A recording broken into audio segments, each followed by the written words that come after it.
deer hunting videos.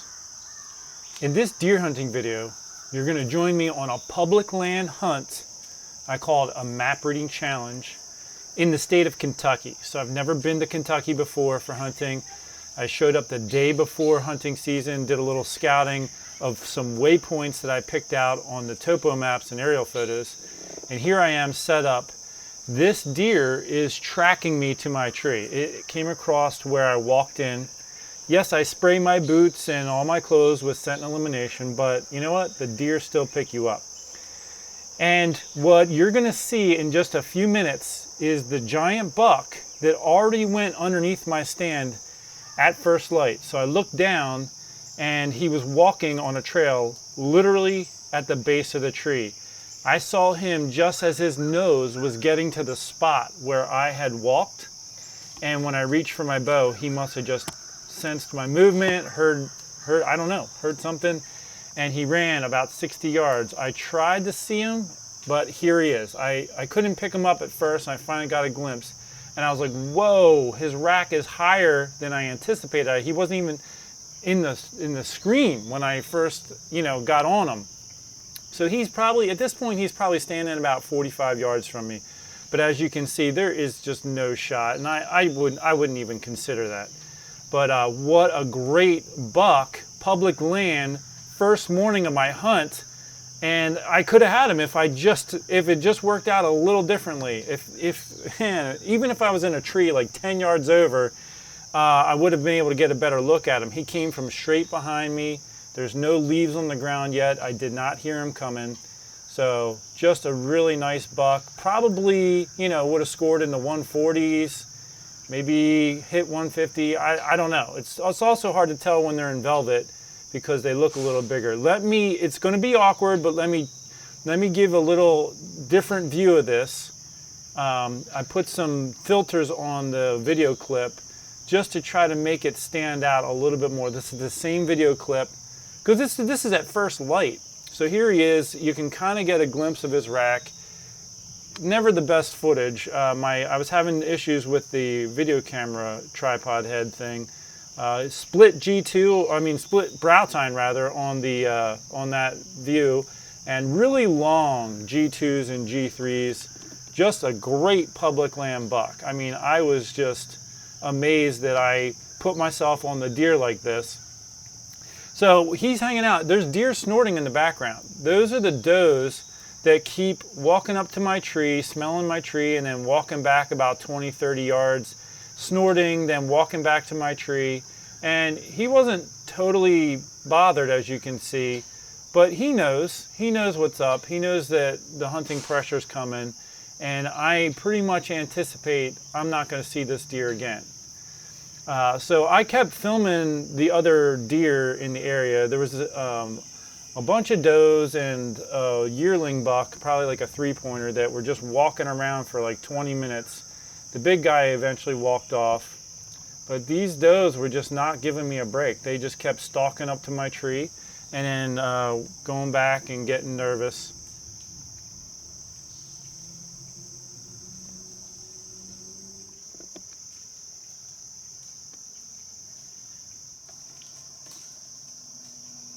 Here's a little video clip of the one doe that was doing all the snorting.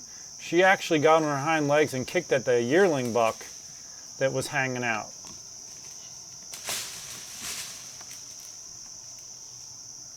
So here's another doe that came in and stalked me to the tree. They basically, I tried to come in from a side angle from where I thought the deer would come from, which worked, but as they were passing where I had walked, they would catch my scent and then stalked me to my tree. And this is basically what would happen. Now, I thought this was two doe right here. There's a big doe that you're seeing in the middle of the video screen here. And what you're going to see in a minute is the deer to the right is not actually a doe, it's actually a spike. As he's walking away is when I finally notice that it's a spike, and I zoom in and get a little view of those little nubs he has sticking up.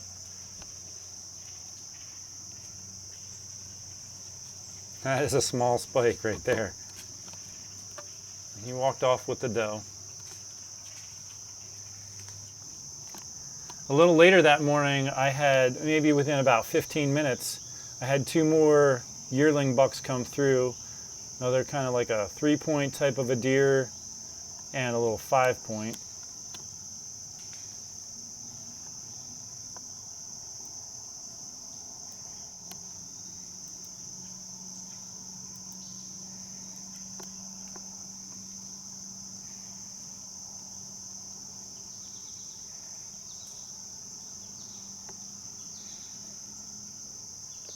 I want to interject here. If you want to learn how to hunt like I do and read maps like I do, you really should check out my new hunting book that's about to come out. It's called How to Hunt Deer. It's a great resource if you're just learning how to hunt, but even if you're already an experienced hunter, there are so many tips in this book, 360 plus pages of solid information. Stay tuned to my website or even check out there to see if it's already in print. It should be available within the next few weeks. So join my newsletter and you'll get updates when it's available.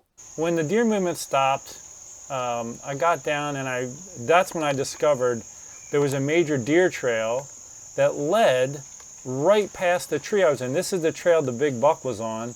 I didn't even know it was there because I didn't walk over there in my Speed Scout. I kind of cut down through the woods. This is the tree I was in right here, that straight tree. And the trail, the deer trail, as you can see, you can't see it over there, but there's a little dried creek bed right here where you can see that deer trail.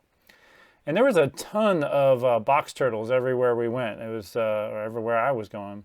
Here's a little glimpse of the parking area. There were 6 trucks when I got there in the morning, and already a couple had left. There was you could see a gap between some of the trucks. That was all filled. That's why I was parked way off to the side. And I kind of formulated my plan anticipating some hunting pressure.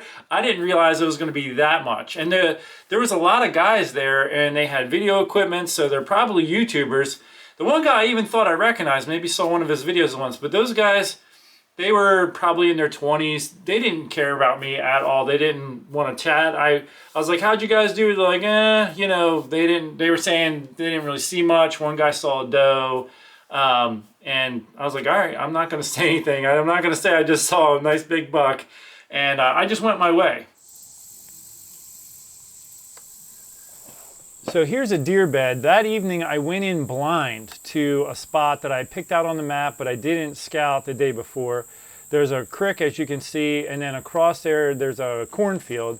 This is all public land, but my approach is to, I anticipated deer bedding over in here, and there is another deer bed like right under the tree that I had gotten up in. If you look, the grass is all dead. There's a kind of a little bit blocked by that one, but there's like a dead tree there.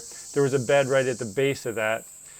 So there's deer beds all around me, and I could hear a fawn bleeding all afternoon, and I saw a doe at one point cut out of the corn. I just got a little footage of me trying to say that quietly, but all afternoon. Now I did get a little video clip of this. This right here is poison ivy. It grows on a vine. And there's 3 leaves, a 3-leaf configuration.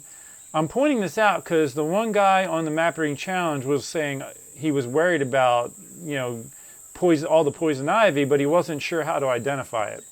So there's a stem with 3 leaves. If you ever see that, think of the phrase, if there's 3, let it be. Now here's another vine that has 7 leaves if you count them all up, you know, going down the stem, and there's 3 on the end, but there's other leaves on that stem, so that is not poison ivy. So I'll pull these leaves off. If there's 3 on the stem like that, and that's all there is, then you're dealing with poison ivy. So just watch out for that. Now later in the hunt, I had some deer coming out. I could hear them walking through the stream. It was hard to get footage of them. I eventually did get some video footage of them, and they were going in and out of the corn. They went back into the woods and into the corn a couple different times. Now later in the hunt, I saw my first buck that was out of velvet. All the buck in the morning had velvet. Here's a nice 2.5-year-old 8-point. Now, I really wasn't interested in trying to harvest this deer, especially after seeing that buck in the morning. He's about 65 yards from me right here. And I did try grunting at him just to see what kind of response he would have.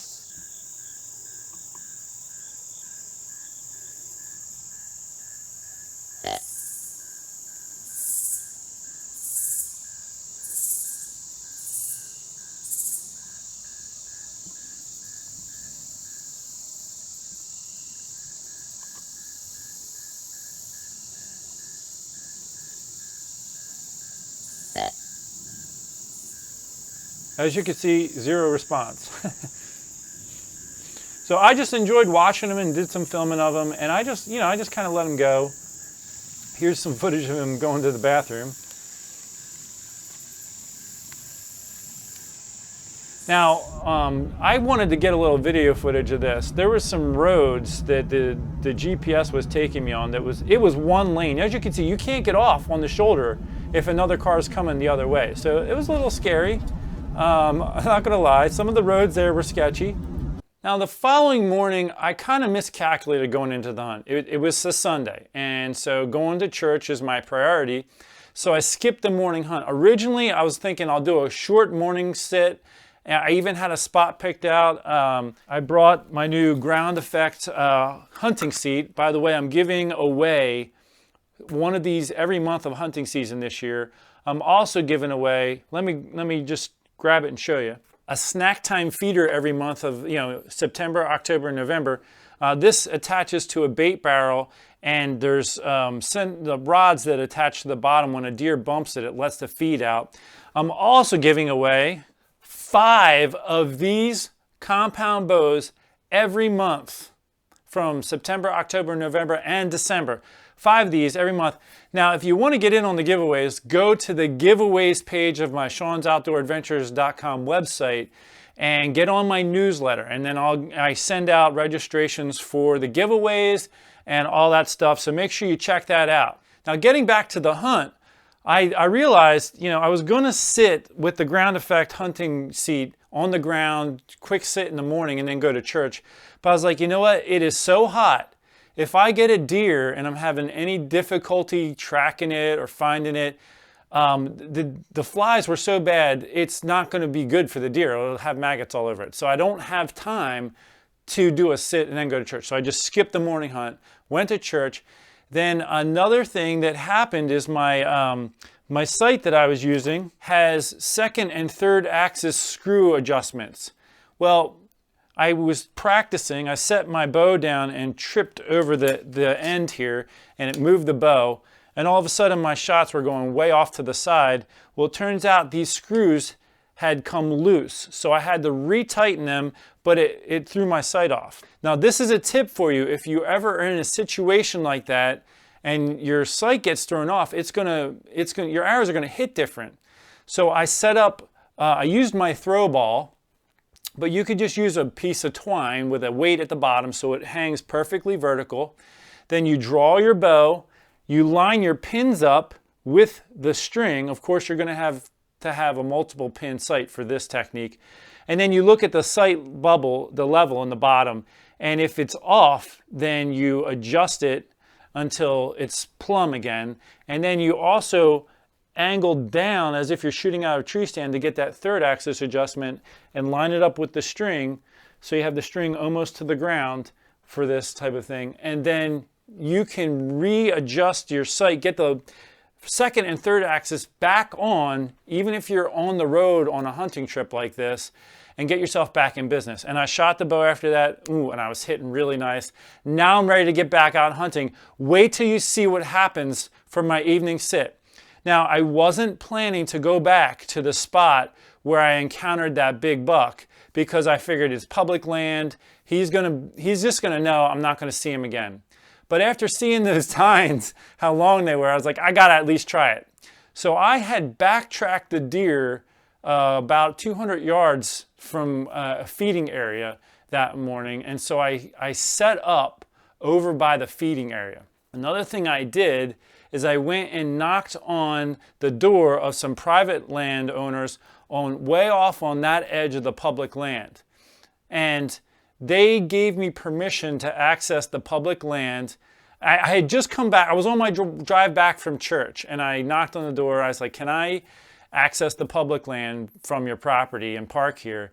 And they let me. They were actually getting ready to leave for church too, and I offered to pray for them in thanks for letting me park there. They were elated to have my prayers, so I was praying for them throughout this particular sit. But that turned a 3/4 mile walk into a 400-yard walk to get to this spot. So I was excited to really cut that down, especially with the heat. Now, one of the problems I did have is that I got in the tree stand around 2 o'clock in the afternoon. Around 4 o'clock on the dot, another hunter came in from another property over maybe 150 yards away from me, and the deer were snorting at him when he came in. They must have been bedded right near where his tree stand was. So I had a problem with the deer getting spooked up over there, and I was worried that could impact my hunt, but I was just going to sit it out anyway. And before long, I saw deer moving. It could have even been the deer that he bumped up. The doe was coming around to meet up with her fawn. Now, her fawn was bedded down about 50 yards from me, just chewing its cud.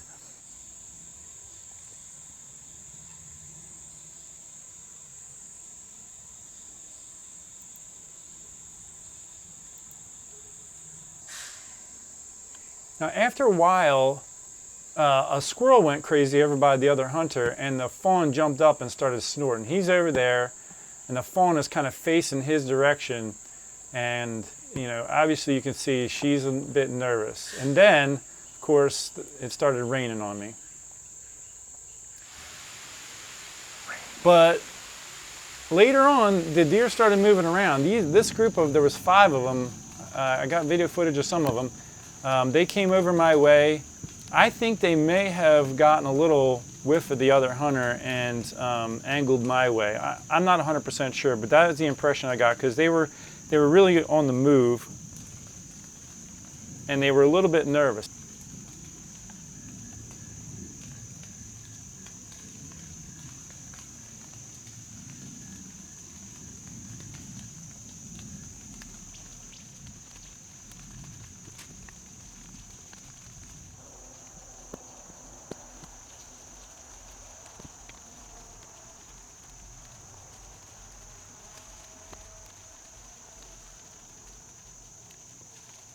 These 2 came in later, and they're sniffing the branches that I touched. Now, when I got to this spot, I realized I didn't have a good shot to where they're standing right now.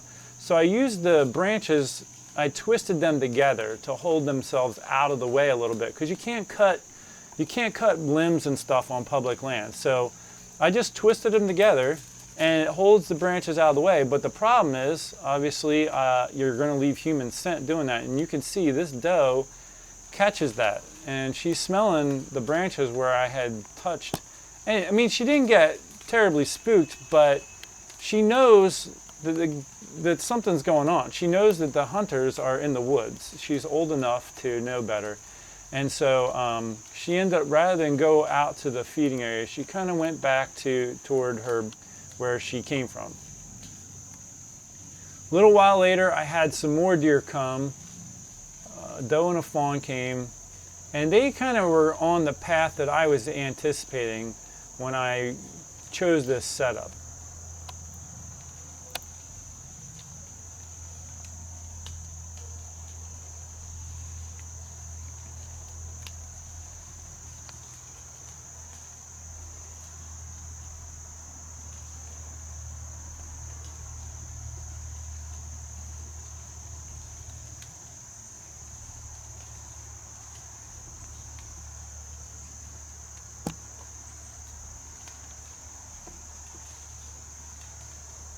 Now, I had, right where this doe is at, I got a little shooting window right there, and that's because I twisted those branches together the day before. After I got down from encountering the big buck and scouted this spot, I was like, you know what, I'm going to need a shooting lane here, because the branches were growing over the trail. So I twisted them together over there, and she was kind of sniffing around. I really believed when I did that this is probably a major scrape area, although there's no scrape yet because we're at the beginning of September and they just haven't started doing that yet. So the deer are accustomed to smelling those branches. Even though it's been a day and we've had 2 heavy rains since I touched those branches, I really felt like this doe was kind of catching some of my scent from a day before. And I'm talking, we had a really heavy rain that night it lasted a long time. So that just goes to show you that even though we like to think that the rain washes our scent away, it does not always do that. Then the next group of deer came through, and watch this doe's reaction when she gets to where I was the day before. Right there, boom. She's like, wait a second. That's where I was standing when I was twisting the branches together the day before. So again, it was probably about 30 plus hours since I was at that spot, and after 2 rainfalls, one was an incredibly heavy rain, this deer still detected that I had been there. But I was really wishing a buck would come and stand right at that same spot.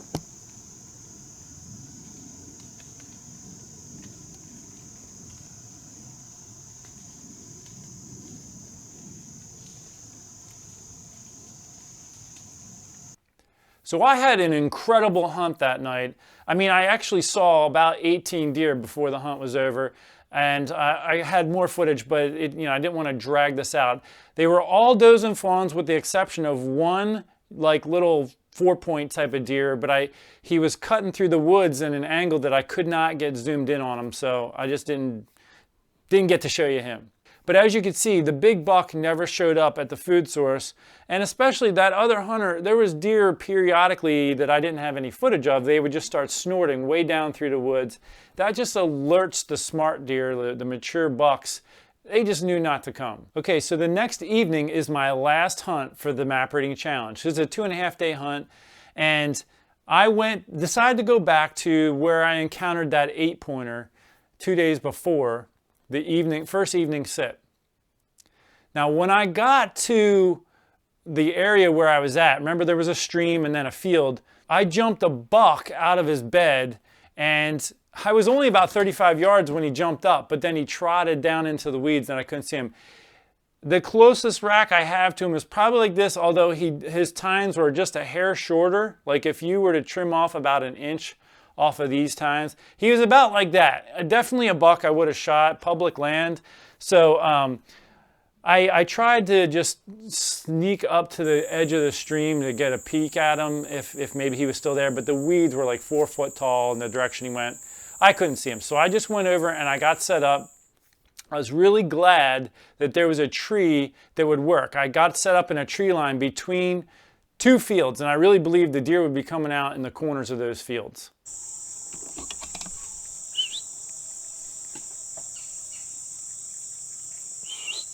Hey.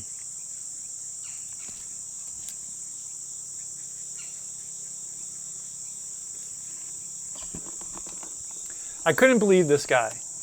It's 6:28. This guy comes walking through. I imagine he was in camo and stuff, but didn't have a bow or any equipment. I imagine he probably already tagged out, so he was looking for a new spot for one of his hunting buddies.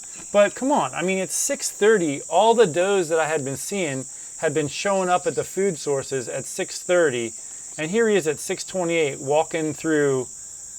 But I was lucky, just in time. It was 6 minutes later, a deer came across the stream and started eating underneath of an oak tree that I'm probably about 55 yards from where this deer is at right now.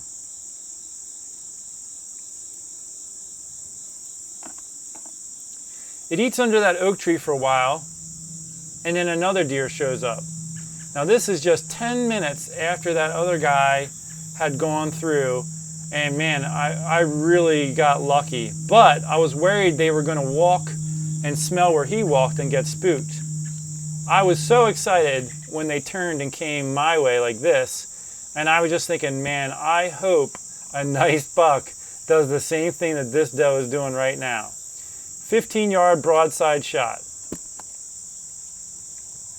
So the big doe went through and over to the corn, and then there was a younger doe coming that actually came much closer to my tree. And although she never got to where I walked or anything, she definitely could smell that I had been there. So she stopped about four yards from the base of the tree where I was standing to put the stand on.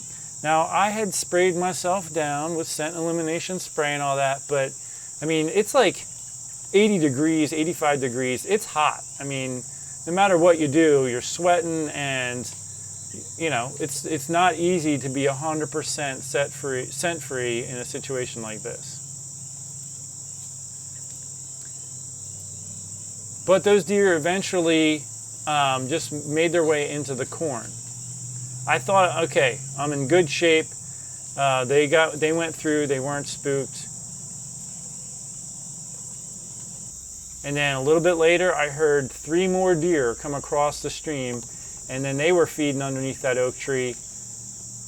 But unfortunately, the big doe came back out of the corn to go meet up with them, and as you can see, she's on an angle right where that guy had walked. And I know, I mean, no matter what you do, the deer are going to catch it. They're going to smell where you walked. And she did, and got real nervous and ran over to the other deer, and then they started to act really nervous. And I thought, oh man, this could get bad. While they're acting nervous, 3 more deer came on the other side of me going into the other field, and I walked right through the middle of this opening right here, because I figured if they stop and smell where I walked, I'll have a little shooting window. And I was just amazed. This deer kind of paused and sniffed a little bit, but didn't seem too bothered. So I was just thankful to God that those deer did not get spooked. But on the other side of me, those deer are still acting nervous. And then eventually they snort and run off. And then the big doe that had just come out on the other side of me snorted and ran off. But the 2 fawns that were with her never did. So about 10 minutes later, those 2 fawns ended up coming right over to where I was at, which I did not want, because I didn't want them getting real snorty as well and just making it worse. So they eventually walked right over to the tree I was in. They got on my scent trail right here and just slowly ate and made their way over to where my tree was at. And eventually they were standing right under me, nibbling on stuff, eating. Ultimately, they just didn't like the situation and they jogged off. They didn't snort, they didn't put their tail up, but they decided it's time to go meet up with mommy. So as the sun was setting, I figured, all right, this is the end of my map reading challenge. I'm not getting one on this hunt, so I'm gonna wave goodbye. And as soon as I did that, I look over and I see a deer. There's a deer out there coming out. And so I'm like, all right, let me get a little footage of it. And while I'm filming this deer, I hear another deer crossing the stream. I'm like, oh my goodness, maybe it's a buck. Maybe a buck is gonna step out right at the last minute. That never happened. The deer just ate under the oak tree there, and that particular deer never came out. I just filmed, there was 2 out there in the grass. I filmed them and then I headed back to the cabin. So now I'm going to introduce you to the guys that were with me on this map reading challenge. And then when I close out this video, I'll come back and I'll just remind you, get in on the giveaways that I'm doing, and stay tuned until the end of this video. Here we are, it's the final night of the map reading challenge. And I want to introduce you to the crew of hunters we've got here this year. We'll start it off with Jace from Jace Outdoors. Jace, how's your hunt been going? This is the 3rd day of hunting. So shouldn't ask me. How's it been going? Then we got Sean. Sean's Outdoor Adventures. So my hunt has been. Leave a little. I've lost the mental game already. Okay. All right. The people will have to tune into Jace Outdoors to get the full rundown of how you got to the point where you've lost it mentally. Yeah, it's been tough, but I've seen some deer, a lot of sign. There's 2 days left. 2 days for you. Yeah. Sad to see you have to go already. But. Well, let's see. Let's check in. Corey Cowan, our famous Corey Cowan. How's it been going for you, Corey? Well, I've been seeing a lot of squirrel. Well, squirrel, you're the captain of the squirrel. Yeah, today was my first time seeing a deer. I'm gonna keep it as a deer because it may or may not have spots on it or not. But it's been a rough going, you know. Yeah. It's just been different than most years. And then over there cooking, we got Rick. This is Jace's dad. Taking care of business over there. How's your hunt been going for you? Hot. Hot. Hot and sweaty. Not bad. Not bad. The first 2 days, nothing, but today I had a good day. Cast up a little 7-pointer. Nice. Waiting for a big one. You know what? If we were only hunting box turtles. Yeah, I found several, yeah. I've found 7 of them so Seven, far. I only had 2. What the heck? What's up with the box turtles? I saw 2. I always think of Andrew Penzie when I see them because he used to always find them in Maryland when we would go there. I found 7 so far. Well, folks, I want to thank you for tuning into this video. This is the start of my hunting season, and it was a great hunt. I mean, I was really on the deer just based off the maps, and there was a lot of hunting pressure. I was shocked at how many deer I was seeing. Even guys in my own group were not seeing any deer, and I was seeing a ton. So I want to thank God for blessing me with that. And I just trusted the Lord with this whole hunt. I just said, you know what, Lord, I'd like to get a deer, but let not my will, let your will be done. And I'm happy with the hunt. I had a great time. I want to thank you for tuning in. Make sure you get on the giveaways. Go to the giveaways page of my Sean'sOutdoorAdventures.com website. And stay tuned for future videos. Subscribe, like, share, all that great stuff. Please like my video and subscribe and share. Until next time, take care.